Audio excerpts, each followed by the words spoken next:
گھر کی زندگی، فرد کی زندگی، معاشرے کی زندگی، اس کی اٹھان کس سے ہوتی ہے؟ اس کی اٹھان تعلیمی ادارے سے ہوتی ہے، دانشگاہ سے ہوتی ہے، دانشگاہ سے ہوتی ہے، تعلیمی ادارے سے ہوتی ہے۔ افراد اس سے بنتے ہیں، قومیں اس سے بنتی ہیں۔ اس لیے جب اللہ کے نبی دنیا میں تشریف لائے اور ایک معاشرہ اور ایک سوسائٹی اور ایک قوم بننی تھی، تو سب سے پہلی وحی آئی اور وحی میں فرمایا اقرأ، پڑھو پڑھو۔ نماز کی بات بعد میں، زکوٰۃ کی بات بعد میں، روزے کی بات بعد میں، حج کی بات بعد میں، سب سے پہلے تعلیم۔ قوم تعلیم سے بنے گی، ذہن تعلیم سے بنے گا، سوچ تعلیم سے بنے گی، فکر کی سلامتی تعلیم سے آئے گی، افراد تعلیم سے بنا کریں گے، صالح اقدار، پاکیزہ جذبات، پاکیزہ تعلیم سے آیا کریں گے۔ اقرأ، پڑھیے۔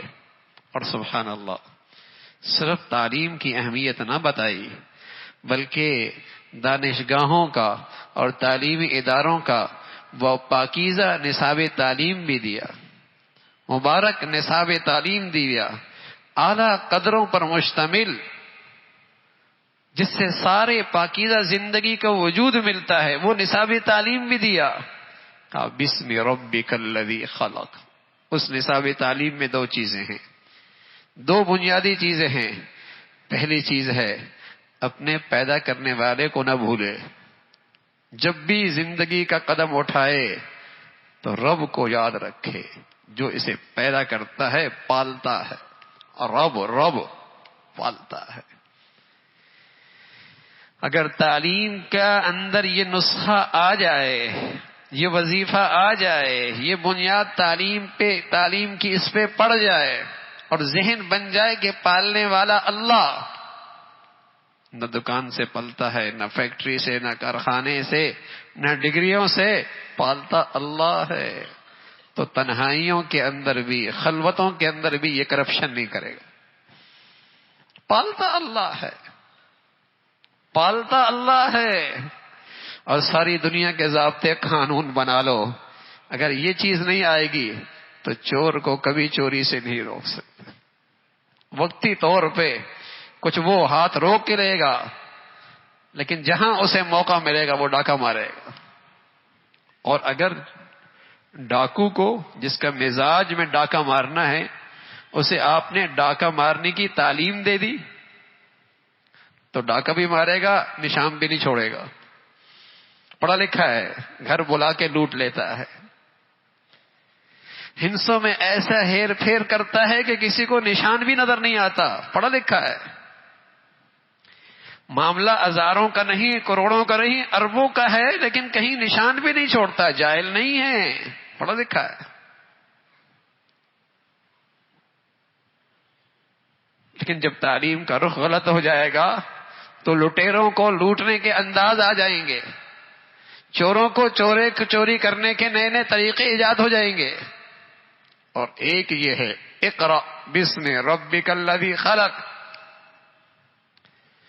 تعلیم دو، آنے والی اولاد میں، آنے والی نسل میں یہ بات رگو ریشے میں بٹھا دو، پالتا اللہ ہے، رب ہے، رب۔ اور یہ اللہ نے سبق اتنا یاد کرایا کہ دنیا میں نہیں آیا تب بھی یہ سبق پڑھایا، الست بربکم، کون پالتا ہے تمہیں؟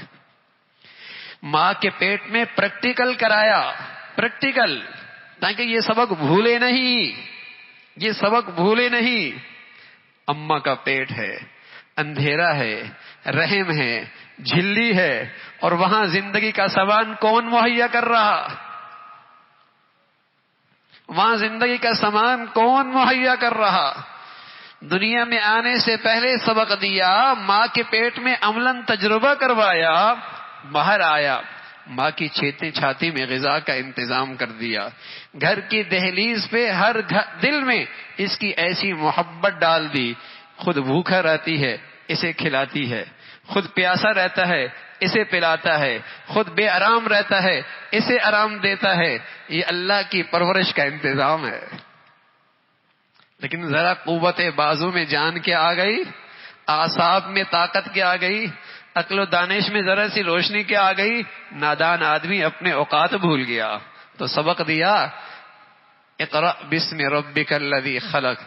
رب کو بھی یاد رکھنا، اپنی اوقات کو بھی یاد رکھنا.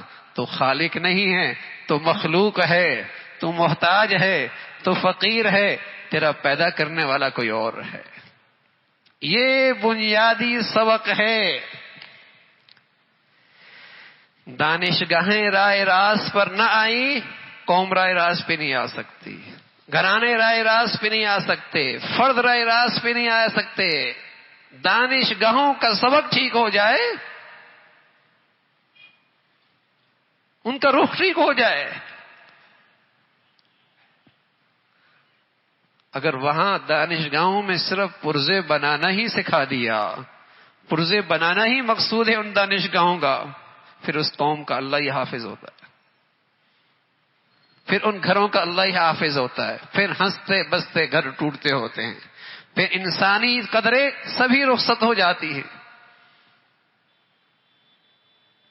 نہ وہ اخلاق رہتے ہیں، نہ وہ قدریں رہتی ہیں، نہ وہ شرافت رہتی ہے، نہ بڑوں کی عظمت رہتی ہے، نہ بڑوں کا احترام رہتا ہے، نہ بولنے کا سلیقہ آتا ہے، نہ بات کرنے کا طریقہ آتا ہے.